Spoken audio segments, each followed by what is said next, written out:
नमस्कार, SBT news में आपका स्वागत है और पेश है इस वक्त राजस्थान की बड़ी खबरें। खाटू श्याम जी जीर्ण माता आराध्य गोविंद देव जी मंदिर के बाद जयपुर में अब प्रथम पूज्य मोती डूंगरी गणेश मंदिर में दर्शनों के लिए थोड़ा इंतजार करना होगा। सरकार ने 7 सितंबर से सभी धार्मिक स्थल खोलने की सशर्त अनुमति दे दी है, लेकिन मंदिर प्रबंधन अपनी अपनी तैयारियां करने में लगे हुए हैं। धार्मिक स्थलों पर गाइडलाइन की पूरी तरह से पालना की तैयारियों के बाद ही आम भक्तों के लिए दर्शनों के लिए द्वार खुलेंगे। मोती डूंगरी गणेश मंदिर में सैनिटाइज सहित अन्य गाइडलाइन की पालना करवाने के लिए ट्रायल शुरू हो गया है।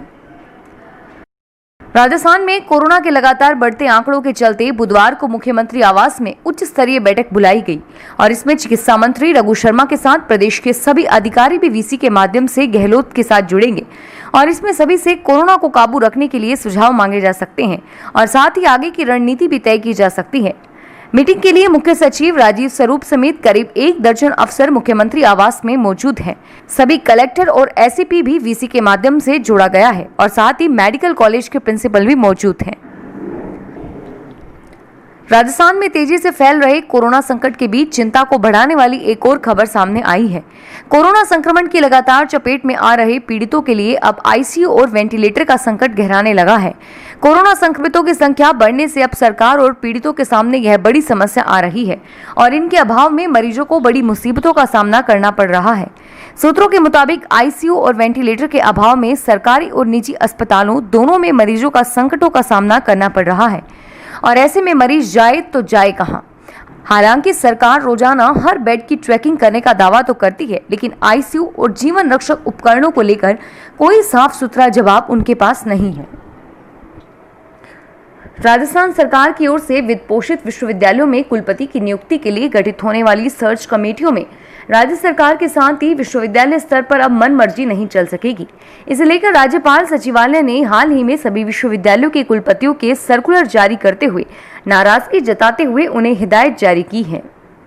राज्यपाल सचिवालय ने कहा कि कुलपति के चयन के लिए सर्च कमेटी के गठन की प्रक्रिया पारदर्शी होनी चाहिए। जयपुर में सब्जियों के आसमान छूते दामों से परेशान लोगों को अब दाल के लिए अपनी जेब ज्यादा ढीली करनी पड़ रही है। पिछले 1 महीने में प्रमुख दलहनों के दाम में 500 रुपए प्रति क्विंटल की तेजी आई है।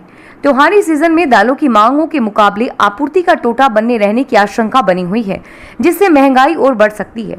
दाल कारोबारी बता रहे हैं कि घरेलू उत्पादन बीते 2 साल में खपत के मुकाबले कम रहा है, जबकि आयात के जो कोटे तय किए गए हैं उसके लिए भी लाइसेंस जारी करने में देर होने की वजह से कीमतों में वृद्धि हुई है। राजस्थान में जलदाय विभाग के इंजीनियर अपने क्षेत्र में कर्मचारियों की कमी बताकर पेयजल स्कीम कॉन्ट्रैक्टरों को ठेके पर दे रहे हैं और इसमें फील्ड इंजीनियरों की मिलीभगत से ठेकेदार भी पेयजल सप्लाई संभालने में कर्मचारी ही नहीं लगा पा रहे हैं। ऐसे में पेयजल सप्लाई प्रभावित हो रही है। पंप सही नहीं होने से लोगों को कम प्रेशर से पानी मिल रहा है। विभाग के इंजीनियरों की ओर से इसकी मॉनिटरिंग भी नहीं हो रही है। लोग पेयजल किल्लत की लगातार शिकायत कर रहे हैं, लेकिन सिस्टम नहीं सुधर रहा। राजस्थान स्टेट ओपन बोर्ड की सेकेंडरी और सीनियर सेकेंडरी परीक्षाओं की शुरुआत कल से होने जा रही है। परीक्षा में पूरे प्रदेश से तकरीबन 1.25 लाख परीक्षार्थी शामिल होंगे। परीक्षा का आयोजन प्रदेश के 438 परीक्षा केंद्रों पर होगा। कोविड-19 को देखते हुए परीक्षा केंद्रों पर विशेष इंतजाम किए गए हैं। गत वर्ष की तुलना में इस बार 45 नए परीक्षा केंद्र और बनाए गए हैं। जयपुर में 29 परीक्षा केंद्रों पर परीक्षा का आयोजन किया जाएगा। एक परीक्षा कक्ष में 14 से अधिक परीक्षार्थियों को नहीं बिठाया जाएगा। जयपुर में मास्क लगाते हुए सोशल डिस्टेंसिंग की पालना करते हुए आज राजस्थान बेरोजगार एकीकृत महासंघ प्रदेश कार्यालय मुख्यमंत्री एवं शिक्षा मंत्री का ध्यान आकर्षित करवाने के लिए प्रदर्शन किया। उनका कहना था कि अन्य राज्यों में सरकारी भर्ती प्रक्रियाओं पर रोक लगा दी है, जबकि राजस्थान में धीरे धीरे भर्ती प्रक्रिया चल रही है। हाल ही में वरिष्ठ अध्यापक भर्ती 2018, एलडीसी भर्ती 2018, कृषि पर्यवेक्षक, प्रयोगशाला सहायक, महिला सुपरवाइजर के चयनित अभ्यर्थियों को नियुक्ति देने का कार्य राज्य सरकार ने किया है। कथोड़ी आदिवासियों का नाम सुनते ही पिछड़ेपन की पूरी तस्वीर आंखों के सामने आ जाती है। कोरोना काल के समय को इन्होंने अवसर में बदलते हुए काम कर डाला, जो उन्होंने 7 दशक में भी नहीं किया था। उदयपुर के आदिवासी बाहुल्य झाड़ोल अंचल के घने जंगलों में गुजरात बॉर्डर से महज 14 किलोमीटर पहले बसे टिडोरी गांव में कथोड़ी परिवार की बस्ती है। करीब 35 परिवारों की यह बस्ती घने जंगलों में रहती है और ये लोग 70 साल से पेयजल के संकट से जूझ रहे थे और अब इन लोगों ने मिलकर पेयजल की समस्या का समाधान कर लिया है। जोश, जुनून और जज्बे के साथ कर्म को ही इबादत मानने वाले सरकारी स्कूल के शिक्षक धर्मपाल डोगीवाल पिछले 15 वर्ष से अपने काम के दम पर समाज में सरकारी शिक्षकों के प्रति बनी सोच बदलने का प्रयास कर रहे हैं। वर्तमान में नागौर शहर के राजकीय संत बलराम दास उच्च प्राथमिक विद्यालय संख्या 2 में प्रधानाध्यापक के पद पर कार्यरत डोगीवाल ने पिछले 1 साल में इस विद्यालय की सूरत बदल दी है। विद्यालय में साफ सफाई, पौधारोपण, सुरक्षा व्यवस्था से लेकर निर्माण कार्य जहां आम शिक्षक बजट का रोना रोते हैं, वहीं शिक्षक डोगीवाल ने 1-2 नहीं बल्कि पिछले 7 वर्षों में जिले के 4 विद्यालयों में जो काम करवाए हैं, उन्हें देखकर ग्रामीणों के साथ विभागीय अधिकारी भी चकित हैं। इंजीनियरिंग प्रवेश परीक्षा जेईई मेंस की शुरुआत हो चुकी है। बुधवार को जयपुर के 5 परीक्षा केंद्रों पर इस परीक्षा का आयोजन किया गया। 1 सितंबर यानी कि कल बी.ऑक यानी बी प्लानिंग का एग्जाम हुआ, जबकि 2 से 6 सितंबर को बीई बीटेक की परीक्षा शुरुआत होगी। राजस्थान के 33 में से केवल 9 जिलों में ही जेईई मेंस के 19 सेंटर बनाए गए हैं। परीक्षा देकर निकले परीक्षार्थियों का कहना था कि गणित का पेपर काफी टफ आया था, लेकिन फिजिक्स और केमिस्ट्री बेहद आसान थे। दौसा शहर के हृदय स्थल गांधी तिराहे के समीप लालसोट पर अवैध रूप से वाहन खड़े नहीं हो सकेंगे। इससे मुख्य मार्ग पर यातायात सुगम होने के साथ ही आमजन को इस मार्ग पर बार बार लगने वाले जाम से निजात मिल सकेगी।